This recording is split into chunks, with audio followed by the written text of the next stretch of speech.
Bonjour les amis, j'espère que vous allez bien. Alors je vous fais une petite vidéo parce que en ce moment j'ai l'impression qu'il y a beaucoup de personnes qui sont dans un mood de merde. Ça a été le cas pour moi les 15 premiers jours de septembre, là ça va beaucoup mieux. Malgré tout, je me rends compte à travers mes consultations, ma communauté ou même les gens autour, qu'il y a beaucoup de gens qui sont dans la comparaison perpétuelle, à regarder si l'herbe elle est pas plus verte ailleurs, chez le voisin, chez le collègue, chez l'ami, Pierre, Paul, Jacques. Et ça me fait beaucoup de peine. Alors je vous blâme pas pour ça parce que c'est humain en fait. Moi ça m'est arrivé plein de fois, hein. Euh, mais avec mon expérience et tout ce que j'ai pu dépasser, euh, s'il y a bien quelque chose que j'ai intégré, c'est que l'herbe, elle n'est pas plus verte ailleurs, elle est simplement plus verte là où on l'arrose. Et justement, si elle est plus verte là où on l'arrose, c'est parce que les personnes qui construisent euh, des projets, qui avancent dans leur vie, etc., sont focus en fait sur leur chemin. Tandis que vous, quand vous êtes à regarder ce que fait le voisin, à envier, à vous comparer, vous n'êtes pas focus sur votre chemin. Et quand on n'est pas focus sur son chemin, qu'est-ce qui se passe? Eh ben, quand on n'entretient pas son chemin, ben, c'est parti pour la métaphore, il est envahi par des mauvaises herbes, par des ronces, par des fourrés, parce que on est trop absorbé par ce qui se passe en dehors de notre chemin. Et le problème, c'est que quand on veut revenir dessus, ben, on a du mal à avancer, on a du mal à évoluer. Pourquoi? Parce que y a plein de choses qui obstruent le passage. D'accord? Il y a toutes ces ronces qui obstruent le passage. Et toutes ces ronces, c'est quoi? C'est de la négativité, du manque d'estime, se rabaisser perpétuellement, les discours intérieurs à la con, etc., etc., etc. Et ça, on l'alimente en se comparant souvent. Et, et ça me fait tellement de peine parce que déjà, je trouve que c'est super violent envers soi. Et, et le fait d'être absorbé par le chemin des autres, on se renie complètement soi en fait. Et je voudrais faire plusieurs rappels importants. C'est que d'abord, les autres, on ne sait pas ce qu'ils ont traversé. Vous ne savez pas ce qu'ils ont fait pour en arriver là. Tous les combats qu'ils ont dû mener. Alors peut-être qu'ils ont eu la chance que tout soit facile pour eux, et tant mieux. Moi j'aimerais bien que ce soit le cas pour moi. Et tant mieux pour eux.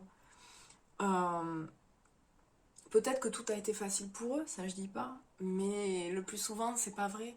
Le plus souvent, ils sont arrivés là en menant leur propre combat invisible. Et je dis bien invisible.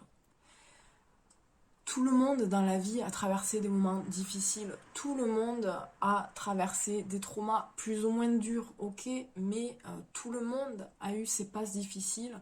Et tout le monde, que ce soit à cause de deuil, à cause je sais pas moi, de maltraitance dans l'enfance, à cause de ruptures violentes, tout le monde a eu son lot de difficultés et d'épreuves. Et vous ne savez pas ce que les gens ont traversé tout simplement pour en arriver où ils sont aujourd'hui. Et même si leur herbe paraît très verte comparée à la vôtre, vous ne savez pas non plus ce qu'ils vivent à l'intérieur d'eux-mêmes. Peut-être que ça va très bien dans leur profession, mais que ça va pas bien dans leur couple. Peut-être qu'ils sont très heureux dans leur couple, mais que ça ne va pas dans leur profession, etc., etc. Donc, première chose, va falloir essayer d'avoir un regard plus élevé sur le fait de se comparer et sur les personnes auxquelles vous comparez. Ok. L'autre chose qui est très importante aussi, c'est qu'on part pas tous du même point. Il y en a, comme ma fille, qui vont grandir dans un cadre qui est sécure, dans un cadre qui est bienveillant, soutenant, etc. Et du coup, qui va avoir des bagages solides, qui va avoir des fondations solides pour avancer dans la vie. Quand elle va arriver en fait dans sa vie de jeune adulte, et ça commence un peu à être le cas, elle va pas se poser mille questions. Évidemment, des fois elle doute, des fois elle hésite. C'est complètement humain. Mais elle est partie pour construire sa vie, quoi. Elle a que 14 ans et elle est à fond, quoi. Et il y a d'autres personnes, comme moi par exemple, qui partent dans la vie avec des grosses casseroles parce qu'ils ont vécu des traumas, parce qu'ils n'ont pas été dans un cadre justement qui était sécure et, et qui, arrivés dans la vie de jeune adulte, ne construisent rien parce qu'ils sont détruits, parce qu'ils sont brisés. Putain, je viens de cracher, pardon. Parce qu'ils sont brisés et qui vont perdre, alors c'est pas du temps perdu, mais vous voyez ce que je veux dire, qui perdent leur temps à se reconstruire, s'ils ont la force, parce qu'il y en a malheureusement qui, eux, vont dans une pente destructrice, et qui vont perdre beaucoup de temps à se reconstruire, parce que c'est long de se reconstruire. Et du coup, forcément, on n'est pas au même niveau. On ne peut pas se comparer quand on est brisé comme ça, ou qu'on part avec tant de casseroles.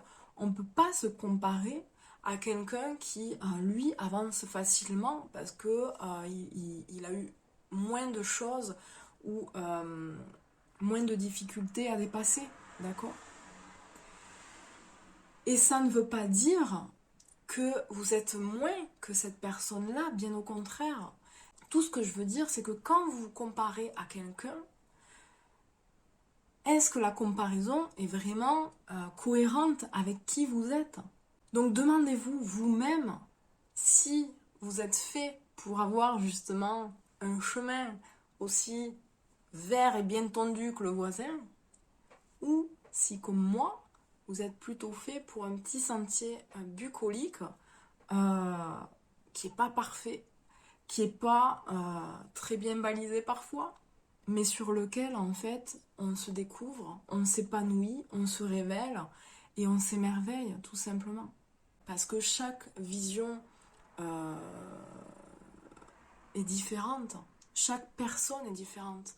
On a tous notre propre singularité, notre propre valeur, notre propre grandeur, et on ne peut pas se définir par rapport au chemin de quelqu'un d'autre. D'accord? Ça, c'est pas possible.